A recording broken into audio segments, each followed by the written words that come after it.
Good evening to one and all present here. अब हम चालू करने वाले हैं रियल नंबर्स का एक्सरसाइज 1.2, जिसका फर्स्ट क्वेश्चन मैंने बोर्ड पे लिख के रखा है। देखिए आप, prove that root 5 is a irrational number. Irrational number जो कि हमने प्रीवियस वीडियोस में बनाया हुआ है। क्या होता है इरेशनल नंबर? इरेशनल नंबर्स वो नंबर्स होते हैं जो non terminating and non recurring होते हैं। नॉन टर्मिनेटिंग और नॉन रिकरिंग का मीनिंग मैंने कल ही बता दिया था, मैं आज वापस से रिपीट कर रही हूँ आप लोगों के लिए। इसका मीनिंग होता है जिसका रिमाइंडर 0 नहीं होता है and after decimal digits repeat होती हैं, that is called non recurring numbers. तो ये बोल रहे हैं हमको कि आप प्रूफ कीजिए कि रूट 5 एक इरेशनल नंबर है। एंड अगेन एक बात और मैंने कल बताई थी आप लोगों को, जो कि ये थी कि P अपॉन में Q is not equals to 0.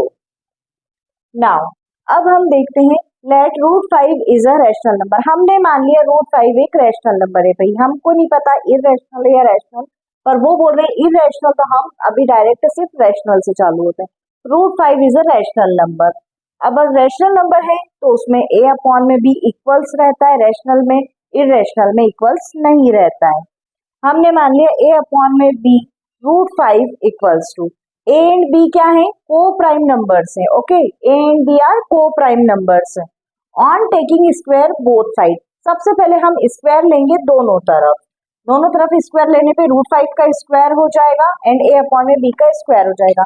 Root 5 का स्क्वायर सिंगल 5 आ जाएगा क्योंकि रूट टू रूट कैंसिल हो जाता है एंड ए स्क्वायर अपॉन में B square as it is individual square आ जाएगा। अब b का स्क्वायर 5 के साथ क्रॉस मल्टीप्लीकेशन के फॉर्म में आ जाएगा इस टाइप से। तो देखिए b स्क्वायर 5 के साथ, तो 5b square is equals to a का स्क्वायर हो जाएगा। अब 5b के साथ होल का स्क्वायर है, 5b के साथ होल स्क्वायर है और a स्क्वायर है, तो 5 का स्क्वायर होता है 25, b एज इट इज रहेगा। a की जगह हम r का यूज कर रहे हैं क्योंकि r एक कांस्टेंट है, रियल नंबर का कांस्टेंट हो रहा है वो। उसके बाद हम क्या करेंगे, our assumptions that root 5 is a rational number is wrong. अब हम ये मानते हैं कि रूट 5 एक रैशनल नंबर है, ये गलत बात हो गई। तो अब भैया इनने ऐसे प्रूफ कर दिया, दोनों तरफ स्क्वायर ले लिया, आर को कांस्टेंट मान लिया, जबकि उसमें ये कहा गया था कि पी अपॉन में क्यू जो होता है वो इक्वल होना चाहिए, that is called rational number, पर ये है ही नहीं इक्वल। तो हम इसको प्रूफ कह सकते हैं कि hence root 5 is a irrational number. अब देखिए सेकंड क्वेश्चन, इसमें भी सेम पूछा है, उसमें हमसे सिंगल पूछा था कि रूट 5 इरेशनल नंबर है या नहीं। अब इसमें इन लोगों ने 3 + 2 भी ऐड कर दिया न्यू क्वेश्चन में। 3 + 2 root 5 is a irrational number. ठीक है, इसको भी सेम एज इट इज वही फॉर्मूले के थ्रू प्रूफ करेंगे कि पहले रैशनल से लगाएंगे एंड देन इरेशनल पे ले जाकर उसको खत्म करेंगे। Let 3 + 2 root 5 is a rational number. 3 + 2 root 5 irrational number की जगह हम p अपॉन में q लगा देंगे जो कि को प्राइम नंबर। अब देखिए जो 2 रूट 5 है, p अपॉन में q, ये प्लस का 3 था, हम लोग इसको इधर लेकर गए तो साइन इक्वल्स टू के इधर चेंज हो जाता है, माइनस साइन हो जाता है। तो 2 रूट को हमने सेग्रीगेट कर दिया, इस तरफ कर दिया, 2 का मल्टीप्लीकेशन q से कर दिया तो 2q हो गया। 3 माइनस का इधर है ही ऑलरेडी, 3 का भी q के साथ मल्टीप्लाई कर दिया, 3q हो गया। p normally as it is आ गया, मतलब p माइनस 3 तो यहीं का यहीं रहा, 3 का q के साथ मल्टीप्लीकेशन होने के कारण q आया एंड देन 2 का q के साथ मल्टीप्लाई हो गया क्रॉस, इसलिए 2q आ गया। अब रूट 5 क्या है, हम अबोव क्वेश्चन में प्रूफ कर चुके हैं, वो इरेशनल नंबर है।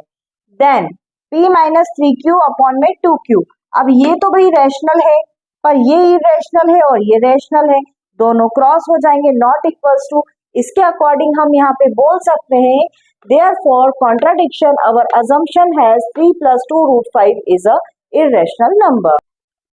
देखिए अब हम करते हैं क्वेश्चन नंबर 3। इसमें भी हमको प्रूफ करना है कि 1 अपॉन में रूट 2 एक इरेशनल नंबर है, एज इट इज जैसे अबोव क्वेश्चंस में किया हुआ है। 1 अपॉन में रूट 2 को p अपॉन में q यानी प्रो प्राइम नंबर्स के इक्वल्स टू में मैंने रखा हुआ है।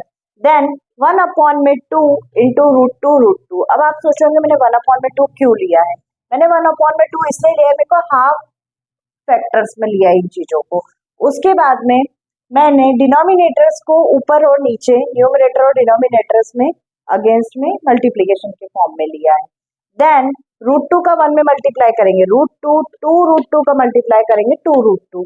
अब इसको P अपॉन में Q के फॉर्म में अगर हम रख रहे हैं, √2 का हमने Q से करा मल्टीप्लाई, क्रॉस मल्टीप्लाई, तो हमारे पास क्या आ जाएगा √2Q, एंड 2√2 का P से करेंगे तो 2√P। यहाँ पे देखिए √2 इधर आ जाएगा, नॉर्मली जो क्वेश्चंस का आता है 1 अपॉन में √2, एंड 2 का P के साथ मल्टीप्लाई करेंगे तो 2P, एंड सिंगल क्यूब बच जाएगा। अब जो रूट है ये वाले, ये यहाँ से क्रॉस हो जाएंगे। उसके बाद में हम बोल सकते हैं since P and Q are the integers, तो 2P अपॉन में Q एक रैशनल नंबर है, so √2 is a irrational number. मतलब कि रैशनल नंबर और इररेशनल नंबर अपोजिट होने के कारण ये जो 1 अपॉन में √2 था ये भी इररेशनल नंबर हो गया है। अब बचा है question number 2 and question number 3। Both question are given in the homework. आपको ये मैं होमवर्क में इसलिए दे रही हूँ जस्ट बिकॉज आप लोगों की प्रैक्टिस के लिए। If you have any doubt, any query, you comment me on comment section, I will solve every questions.